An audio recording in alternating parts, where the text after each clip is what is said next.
So let me ask you this. Have you ever wondered if maybe you have a business idea in your mind, but is it actually profitable? Like, can you make money with this idea? I'm going to show you step by step a simple formula that we use in our business to re-establish and identify profitable business ideas. And by the end of this video, you will work out with confidence to really start your own business, pivot, and grow. Now, let's start with the foundation, right? The foundation of the business is what makes a business idea profitable. And before we jump into this, let's first discuss what makes a business idea profitable. We have a mantra here at Sassoon. Whenever we're coaching our businesses and also other businesses we have in our portfolio, we have a mantra that says a profitable business idea should first of all solve a problem, it has demand, and it's scalable. If your business idea doesn't tick those three boxes, uh sorry, that's not gonna work out. And the reason we say this, as we are, we have a bit of experience over 7 years in investing. I can tell you this: some people have business ideas which are really cool. They are, a little bit, profitable. They are, they have demand, but they're not scalable. And some business ideas, they are scalable but they don't have demand. So you need to tick those three boxes if you want to set yourself for success. Now, let's talk about demand. First of all, when you're talking about demand, does your product have a market evaluation? Is your product needed on the market? Is there someone in need of what you're offering? If the answer is yes, then there is demand for what you're offering. Now, if it's a one person, then I don't know if that's demand, but you need to do a bit of research and to know if your product is actually needed on the market. And for example, I can give you, let's say, a photographer, because I used to be a photographer. Now, if you're in an area where you're a photographer or a videographer and you happen to specialize in wedding photography, that's what you do. Then in your area you're in, there's no one interested in wedding photography whatsoever. There's no one getting married. There's no one interested. Then no matter how good you are, you're not going to have business. You're not going to have money. You're not going to have work, basically. So your business idea in that sense is not profitable. Now, if you want to learn more about demand, I can make a whole video about it. Demand of the commodity, right? Because also having demand is great, but also sometimes you find out what product you are offering, it can become a commodity and nobody wants it because so many people are offering the same product. So your product becomes a commodity and it requires you to be, unique in some sense. But basically, that's what we call demand. Do you have someone who needs what you're offering? The second thing is in the foundation steps already, is your idea profitable? Now, when we talk about is your idea profitable, what we're talking about is your idea should make more money than it costs to run it. Let me repeat again. Your business idea should make more money than the cost to run it. So basically, what you are saying here, you have to include everything.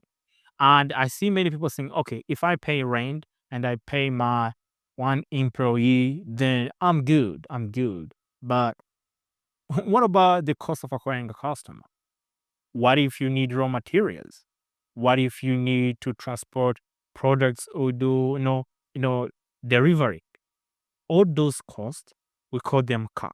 The cost of acquiring a customer, right? Customer acquisition cost. If you don't include the CAC into the whole cost of running a business, you are setting yourself for failure because i- breaking even point is not what we want. If you have a product for $5, you gotta make sure that you can sell that product for $10 so that you can make at least $5 profit. But in those $5 profit, you need to make sure that you say more units to cover the cost of rent, to cover the cost of payroll, all of that. And this is something that I see many people struggling with because you think you're making money in your business. I have a friend of mine. She called me, I think last week, and she said, "Hey, Sangwa, I really, really need your advice. I have this, fish fishing business, and we sell fish.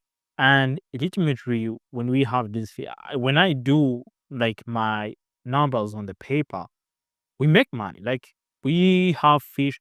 We the cost of our having a fish is like $3, and then you sell fish for $5 and or $6 depending on who is the client, and that's the cost basically, right? We make at least two times you know the cost we use to find the fishes. Now she say, I say, okay, that's cool, but she say I don't make profit. At the end of the month, I don't know where my money went.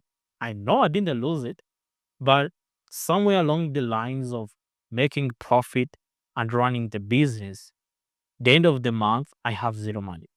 I say, what should I do? And I ask, hey, so how much money do you spend on gas when you come to work? Ah, she showed me the number. I said, how much money you pay for rent where you work? She said, how much money do you spend on raw materials you use in your business? She said, how much money do you spend advertising? She told me the number. I saw how much money do you spend on someone who helps you around, business, people who do, sell, deliveries for you. How much money do you spend on them? She told me the number. Then we did the math. She ended up discovering that she actually makes a lot of money, right? But due to the price she has, because she doesn't want to raise the prices so that other people will start feeling that she's competing with them. Because if you're working in a big market where the prices are common, are like the same, you need to be neutral like them. So she was selling the same product as them, but she didn't know all these numbers that goes into business. You need to pay rent, basically the cost of acquiring a customer. That's what we call CAC. We combine all of those costs, we add them, then we divide the revenue we make plus 100. Then we say, okay, this is how much money we make. This is how much this is how much we should save for a product to be able to make profit. Because if you don't know the CAC, you're not going to be able to know the price you should set for your services to be able to make a profit. Because just because you make $2 a profit doesn't mean it's a profit, right? So that's the problem this friend of mine had. So when you are running a business idea, you need to make sure that you are spending less than what you are earning, right?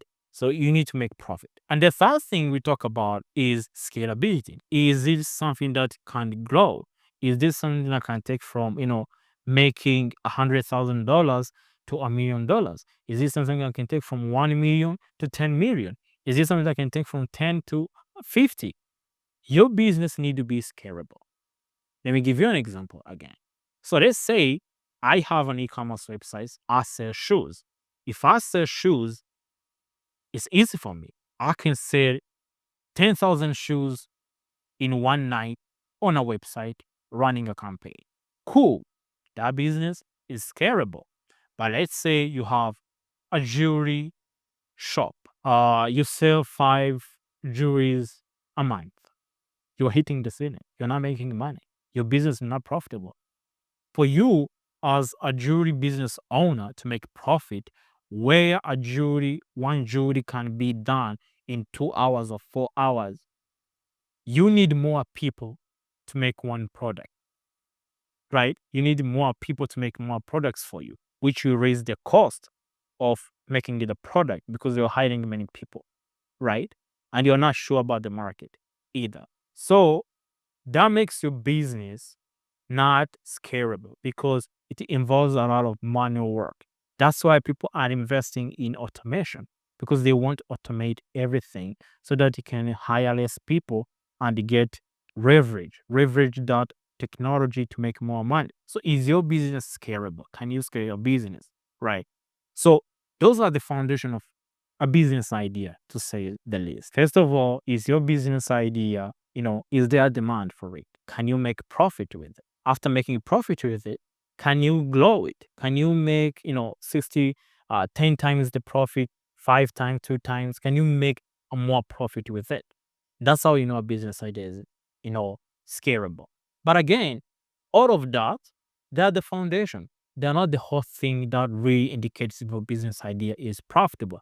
But that's a good start. Now let's talk about the step-by-step process for identifying if a business idea is profitable. First of all, if you need to start something, the closest ally you have is your skills. When you talk about skills and passion, you need to start with that. What are you good at? If you are good in tech, maybe you can start a business, that provides tech support to small businesses in your area. That's a good one. If you are an expert, I don't know, photography, you can start a photography business. That's what I started with. And it's a good entry business idea for many people if you know what you're doing. Let's say copywriting. If you know how writing, you can do copywriting for small businesses. Or if you know how to provide SEO services, search engine optimization, you can do that for small businesses and charge a relatively small fee. If you know how to run ads, that can be a good skill because that's why many people have agencies. You can start an SMMA agency. You need to start with your passion. You need to start with the skills you have. That's the clear indicator that you can make money. Everyone can make money online. Everyone can make in real business, in real life. What you need to do is to start with your passion. As long as you have passion, then you will look back and see, okay, I have this passion. Now, is this passion demandable? Do people need this? Okay, that's cool. It's demandable. Now let's see. Is this business idea scalable? Yeah, I can scale an SMMA agency. Good. All right. Now, can I scale? Can I get profit with this business idea? That's cool. So every step that we talk about, you will go back about and see if that business idea has those three foundational pillars to know if your business idea can be successful. That was the step one. Start with the basics. Start with what you know. Start with the skills and knowledge you have. Now, step two, you need to look at the idea that you just have, the skills you have, and see if your business idea does it solve a problem. And we say this always. Now, think about common problems, people facing daily and day-to-day activities. The best business idea often come from finding solution that solves a problem. That's why you have Amazon. Amazon solves a lot of problems for people. That's why we have IKEA. People can order things on IKEA, can be delivered to them. That's why we have many brands that operate online because they solve a clear problem of people leaving their homes to go get a product. Let me give you another cool example, right? Let's talk about Netflix. Netflix was a big one, right? Because Netflix literally changed the way people entertain in this modern world. Because back in the days, you used to, switch on your car, drive to Blockbuster in the store, go in, go into the section to find the movie. There is no search what you can put on, on Netflix and such, whatever movie you want or category. You need to go there, look at where the movie might be, choose the movie. You don't even know if the movie is great. There's no trailer to look at. Then you go to the cashier, you pay, you basically rent it, go home, watch it, return it back. That was how people used to watch movies. Or you buy a CD and you keep it for real, but that was a little bit expensive than renting. Now what happened is that Netflix came and Blockbuster thought, okay, there's no way these people are going to take our market. But guess what happened? Netflix came, put everything online, which is scalable and pretty convenient for many people, for a lot of people, like everyone basically. Now, everyone, with a click of a button, you can open your TV, pay $7 or $10. You can watch movie for the whole month. And guess what?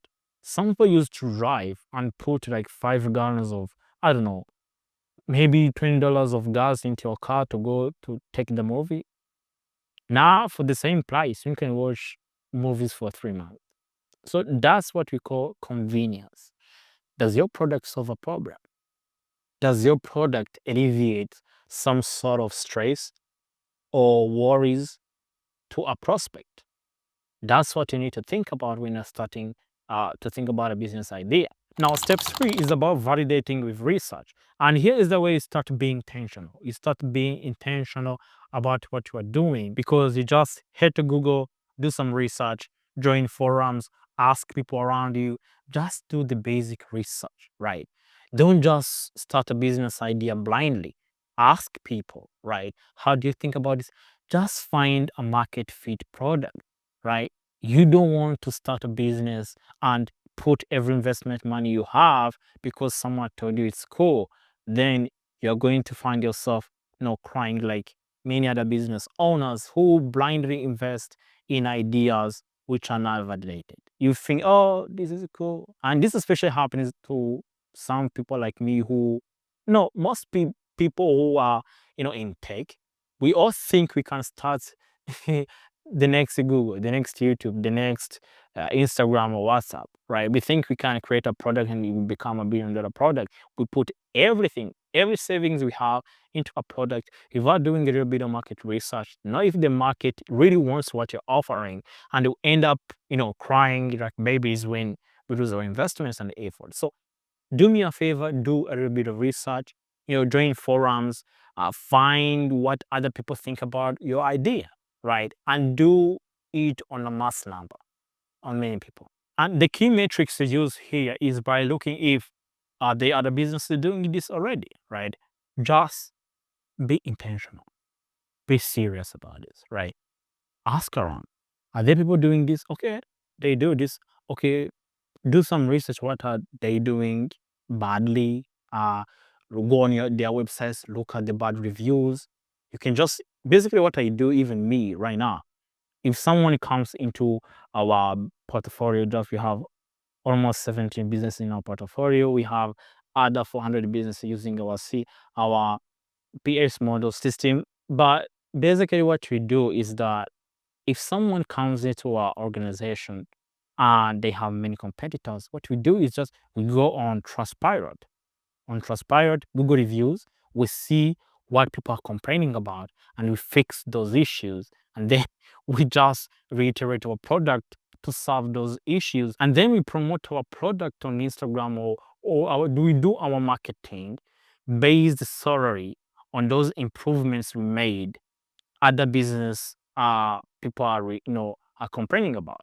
So we have leverage above them because we're just providing things those people are missing on the other side. So that's basically why we do market research. You do research to know what people are missing, then you leverage that and you provide that into your product or business idea. Now let's go to step 4. We already have an idea. We did our market research and we budgeted the idea. The step 4 is about to test your real product with real feedback. And we do this by making a prototype. And a prototype basically means a simple version of your service or your product. Just make it simple so that people can see exactly what you're offering. And you don't need to launch a full-blown like app or a software or service, whatever package you want to provide or product. You just need a simple one, right? A simple one, a prototype. And this is less expensive than building, a full-fledged product. And I did this with Featureware. Like we spent month and month trying to build a full-blown software, and it really was not good. We had to start from scratch because we started with a wrong perspective. So just start a prototype, which is not expensive at all. Then iterate based on real feedback. Let me repeat again. Iterate based on real feedback. And the reason I say real feedback, I'll give you an example. And I'll give you an example why people fail in business. And this is a clear indication if someone is going to be good at business or they are going to fail. The clear indication someone is going to fail in business is about speed. For me in 2025, for me, everything is about speed. Speed shows me how fast are you willing to take actions based on the information you have right now. So let's say you and I have a conversation and say, hey, we're going to start a project on, let's say, I don't know, fishing. That's what comes to my mind. Then we start fishing. You go there, you want to spend 6 months or 5 months, 3 months learning how to fish. Then me, I just find a stick or a small stick. I attach a rod on it. Then I take a bucket, I go to the shore, start fishing on day one. So on the first day, you take your bucket, you take a stick, you attach a rod, and you go sit on the shore. You start fishing. Nothing today, right? On the second day, you say, maybe yesterday I used a body hook. Let me just use, another hook or some sort of, to catch a fish. You put it there, then you catch your first fish. But there's no more other fishes. Then you iterate, right? That's the second iteration. You say, you know what? Today, let me change the load, or maybe let me change the location. Let me go to the other side. On the other side, there are too many fishes. You start, fishing. The other guy is spending 3 months learning how, to do basically what you are doing already on your third iterations. For 3 days, you already know how to fish. You have already, have more fish than the guy who hasn't started. The other guy comes after 3 months. You already, fished everything on that shore. You have already started a business that teaches other people how to fish. Why do I say this? The speed of iterating, the speed of starting with a prototype, the speed of starting with your feedback and iterating a product over and over again in the first 5 weeks of an idea. That's crucial than a guy who's going to spend 3 years preparing for a product. I promise you that. You will learn more than the guy trying to overthink everything. Just start right now. Use real feedback. If people tell you, hey, you need to iterate this, then you have to change it to make the product better. That's what good founders and good business owners really practice, because they understand feedback is everything in business. Step 5 is about numbers. Just do the math. Calculate the cost, of running your business. Calculate the profits and revenue. Calculate the amount it costs you to get a client, cost acquisition cost, that you can just find the formula online. It's not really hard. Calculate the churn, how many clients stay with you, right? Just do the math. Business is math. And after all of that, just make sure you have a target profit margin. How much money do you want to make this month? How much money do you want to make this quarter? How much money do you want to make this year? Just do the math. Because when you have the math, you have something you are really looking at, that you are looking forward for. Then you have what we call KPIs, or key performance indicators, which will help you. You just create them to help you achieve that number you want to achieve. And there's no way you can achieve that number if you don't do the math to know what you are supposed to spend. Okay, let me give you a simple example, right? Let's say you have a food delivery business. A food delivery business, first of all, you need, vehicles, or I don't know, motorbikes. You need motorbikes, you need gas, you need food delivery equipment, and time. So you have to factor that all in to know the price you need to set for your services. So that's basically it, right? Just do the math. And this is why many people fail, because they don't know how to do the math. They don't know how to allocate their funds. And ultimately, the business fail because there is that.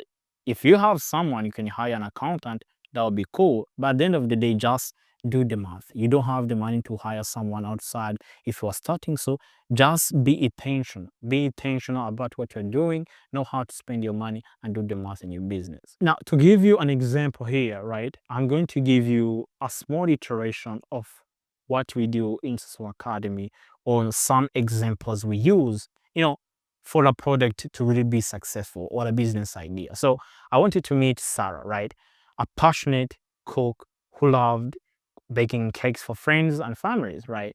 She decided that there were no good gluten-free options in her area. Sarah decided to combine passion with solving a problem. She tested her idea by selling her cakes at a local market. The demand was overwhelming. She gathered feedback, tweaked her recipes, and started selling online. Today, her gluten-free cake shop is thriving, and she's making a steady profit every month. Now, if you see this story of Sarah, who happened to be one of our clients, you can see the way out of everything we talked about is presented. She had an idea which was scalable, an idea which was demandable, and also an idea which had profit. And then because she was not doing this online and she didn't have feedback, what we talked about, getting real feedback or a prototype, she made some cakes, she gathered the feedback, picked some things, the recipes, everything turned out great. Now she needed more customers and how to sell it to more people, which is where scalability comes from. Then she started selling online. Now she's making more profit. So that's how you need to think about a business idea. You need to think about a business idea in terms of, okay, can I exit this? Because most of every business we have in our portfolio, we think intentional about how we can exit with a huge check. If you start a business with an idea that you can exit this business, then you become intentional. You create value. You make sure you make more money. You make sure that your product, your service, your company is worth more money. So when you have this mindset of exiting your business, then you become intentional on how you do everything, how you scale your business, how you hire, how you scale everything. To simplify it for you, for someone who doesn't know anything about business, but you want to start, let's go back a little bit. First of all, start small, right? You don't need to stress yourself about a prototype. Just start a small thing. Don't create a full-blown product, a full-fledged product. Just create a small product. Use free tools. Network, ask people, ask friends for your customers and leads.